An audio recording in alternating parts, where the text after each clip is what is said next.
Hey, Greg, let's talk bourbon and a little Tennessee whiskey. All right.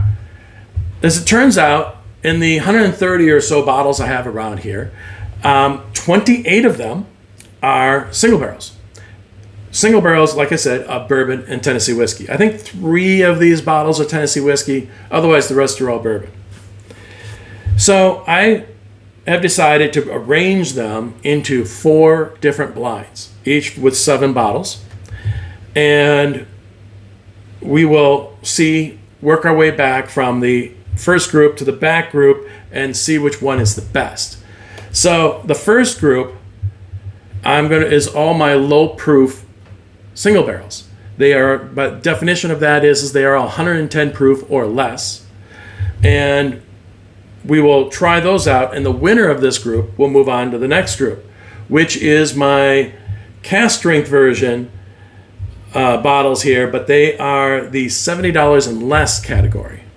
And then the next group, the winner of that one will join the next group, which is my, above $70 but not bangers group. And then the winner of that group will move on to the finals, where I've got my row of bangers. So that way, because I'm kind of worried about it, what if I made a mistake on one of these bottles? What if one of these bottles in the front belongs in the back, right? So this way, a bottle that's just exceptional can work its way into the bangers run. So let's take a look at these. All right. My low proof single barrels, you can see them here. I've got a Blanton's up here, which is always a fun one to have in there. But, what do you think? What do I think is going to be the winner of this group? Boy, I've got a lot of different stuff up here, don't I? I will tell you that I don't think it's going to be the Angel's Envy. I love Angel's Envy. I'm not a big fan of this particular single barrel that I bought. It seems to be rather oaky and a little bitter, and it has not done well in my blinds in the past. I don't have good hopes for this one, even though I love Angel's Envy. Benchmark, oh my gosh, best $25 bottle you can find out there. That being said, even though it's like the best $20 bottle out there, it's not going to get out of this blind. So what will get out of this blind? Well, okay, I got to tell you, I love this Old Elk. I mean, it is confectionery sugar and caramel on some tobacco. I mean, it is just so well balanced. I just love this bottle. As you can see, I've been drinking it down. Well, here, I'll show you better there. It's a great bottle. This is actually my favorite for this round.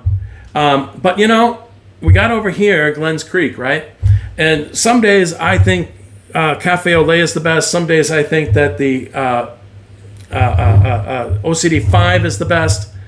And, I think whichever one I think I'm in the mood for, that's probably going to be the big competition for the Old Elk. Although, of course, you can't overlook the Russells. The Russells is also really, really good and could come out of this. So we'll see. All right. So that is the first group that I am going to blind. Move them out of the way. The winner of this, like I said, will move on to the next round. And as you can see here in the next round, this is my $70 and under round. And now I will say that if almost all of these last 21 bottles here say cask strength or barrel proof, there's a couple of them that don't. But they're all, those that don't say that are like 120 or 125 proof. So they're certainly right up there. The whole point of organizing it this way is to put the heavy proofers together. So anyways, everything here is over 110. Most of them are over 120. So here's my lineup for the under $70. And what do I think is going to come out of this? Well, okay, you see that there's 2 Jack Daniels here. I've got a regular Jack Daniels single barrel strength. And then I've got a Jack Daniels single barrel strength that is a store pick that is the straight out of Tanyard Hill. Now, I was going to give one of these 2 bottles away, and just yesterday at Easter, I had my brother and my son try these two bottles, and I'm like, okay, are they so similar? I was actually going to give one of them away, and because I thought, they are kind of similar, and do I really need both of them on my shelf, right? Well, my brother and my son convinced me that they are different enough, and in fact, significantly different in their opinions, that I need to be blinding both of them. So here they are. They're still out here. I'm going to put them both in the blind. Now, I got to tell you, this Penelope Toasted, my toasted blind, it's really good. It's a single barrel cast strength store pick version of Penelope Toasted. Old Soul, always love Old Soul. But the blue note, I am telling you, I've got to highlight the blue note. It's only $50, and this stuff is fantastic. So good. And New Riff, you can't sleep on New Riff. New Riff is also very, very tasty. So, what do I think? Who's going to come out of this? I think it's going to be between these two Jack Daniels. I think the regular Jack Daniels is a little stronger on the nose, and it has, their notes in it are a little bit more distinct, and I think that will play really well in a blind. So I think the Jack Daniels could come out of this. I think the blue note could come out of this. And those are my two favorites in this round. I mean, granted, you can't sleep on the New Riff. New Riff would probably be my third one that I would pick. But there's a lot of good stuff in this round, even though it's $70 and less. All right. Next round. Wow, I got a lot of bottles to move around. Sorry about that. Now it starts to get hard, because here we are. We've got 14 bottles left. They are all over $70, and they're all pretty darn fantastic, to be honest with you. And they're all cast strength, and it's just really hard to divide these up. But so this is mine, over $70, but not bangers. Now, got to start with the Old Forester. I love Old Forester. I have a whole bunch of Old Forester around here. There are days where I decide it's an Old Forester day. I just bring all my Old Forester bottles out, and I bop around between bottle to bottle, and I love it. That being said, Old Forester has a tendency to not blind well for me. I think the reason why it doesn't blind well for me is that Old Forester's profile is darker, richer, and oakier. And that oak, I think, sometimes holds it back in these blinds. I have a tendency in blinds to go with the sweeter glasses as opposed to the darker, richer glasses. So, yeah, even though I love Old Forester, I really don't think that it's necessarily going to be the winner here. Still Austin, love it. Although it does kind of have a little bit of a vinegary note to it, probably from being made, aged in a really warm environment. I'm just guessing that's where it comes from. I don't know. I don't know if it'll get out of this round. Peerless, love Peerless. This happens to be the Bourbon Cello single barrel. Really tasty, really sweet. That being said, every time I put it in a blind, it tends to finish in the middle of the pack, because the nose is a little soft, the palate's a little soft. I think that's the reason why. The Chattanooga Experimental Single Barrel. Oh man, this is a prune big time. Just tons of prunes in this with some molasses and very dark notes. It's really good, really tasty, really a good change of pace. That being said, I don't know if it'll come out of here. So I think our winner in this group is going to be one of these last three. Old Dominick is fantastic. This happens to be their Tennessee whiskey. They also have a bourbon old single barrel. At least they did when I was down there. I was down in Memphis for a Bruzel event that my brother was in, and that I kind of had a cameo in there. I can talk about it now because the NDA is now over, because Bruzel just put it out there 2-3 weeks ago. I don't know if you saw that video where they had different people competing to blend whiskeys at Old Dominick in Memphis. We actually filmed that back in September of 2024, and it just finally came out. So you'll see me in there at my brother's table as he is blending, and I was not able, of course, to make any comments in regards to I think you should do this. I merely could say how I thought about what he mixed, and because he was the competitor. And of course, that's the way it should be. He was the competitor, and my brother was really great at it. He did a fantastic job. So anyways, let's shout out to him. But while I was there, I got a chance to try both their single barrel of the bourbon and of their Tennessee whiskey. Both were really, really good. Unfortunately, I was only able to purchase the Tennessee whiskey. So anyways, here it is in the lineup. It's really good. It could come out of this lineup. The Jefferson's Ocean. This is a single barrel proof store pick version of it. Happens to be Voyage 33. Really, really good. And then, of course, we've got here a Four Roses single barrel. Happens to be the OESF profile.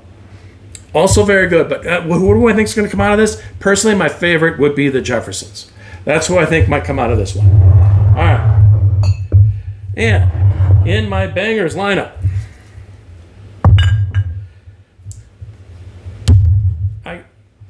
here's my bangers lineup. Now, I got to tell you, I got a few glasses sitting here still. I have been tasting several of these bottles, trying to figure out who goes in the row in front of it and who goes in this row. And that included the Jeffersons and the Four Roses, along with the Dark Arts, the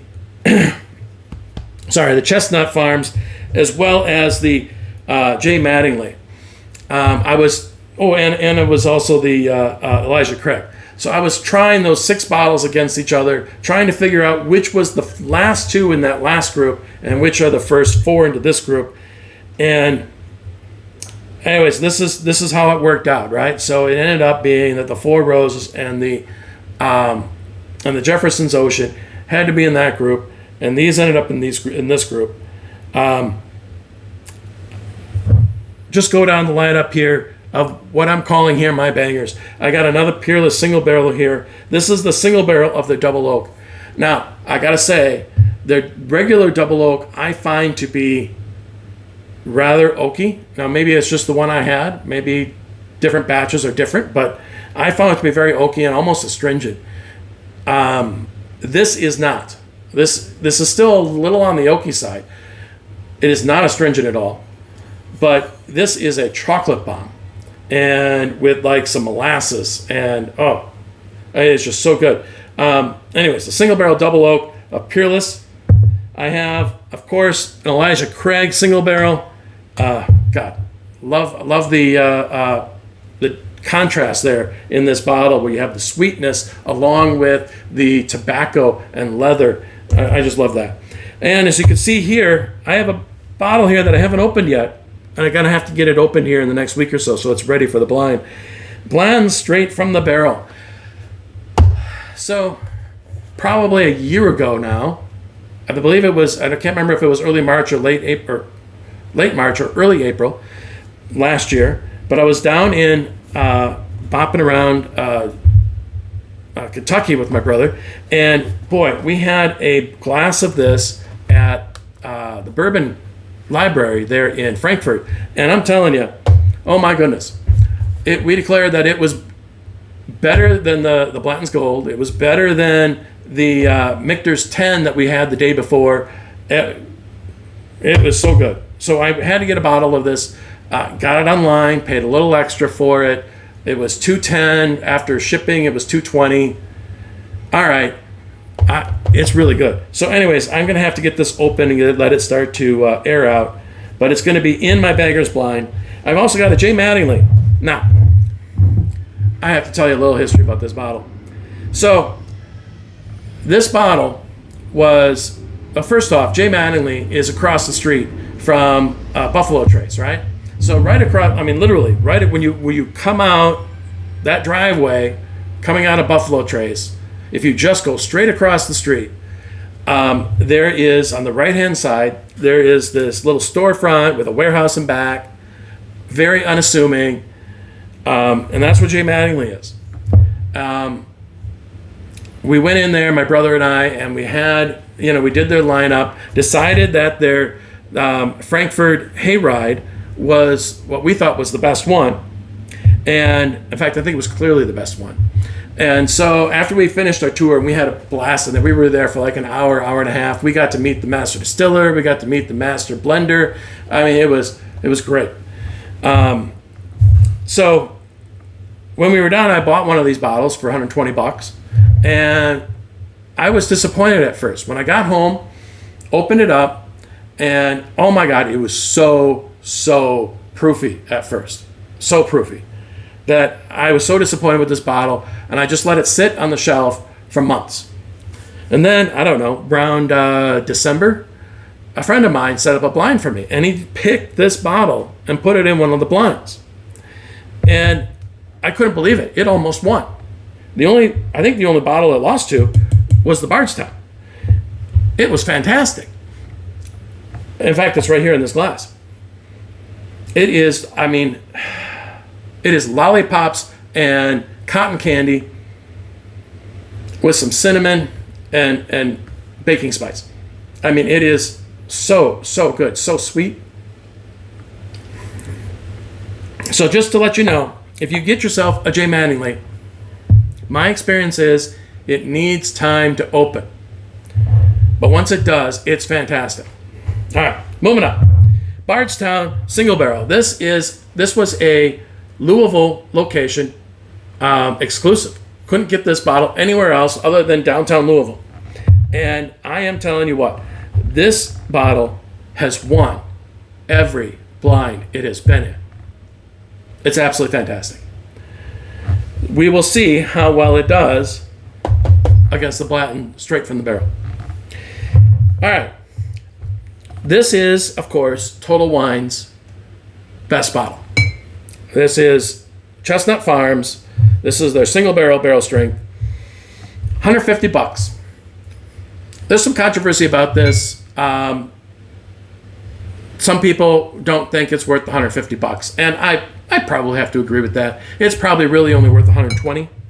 Although it is really, really good. It's an 8-year. And I can't really complain about it. It's just so good. It really is.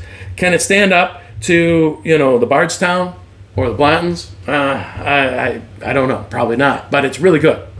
We'll find out, because I haven't blinded this against some of these other heavy hitters. And then a new one in my lineup. I just recently was able to purchase this. And so I just opened it today. And, trying to let it open. Dark Arts, the purple label here. This is their bourbon cast strength version, single barrel.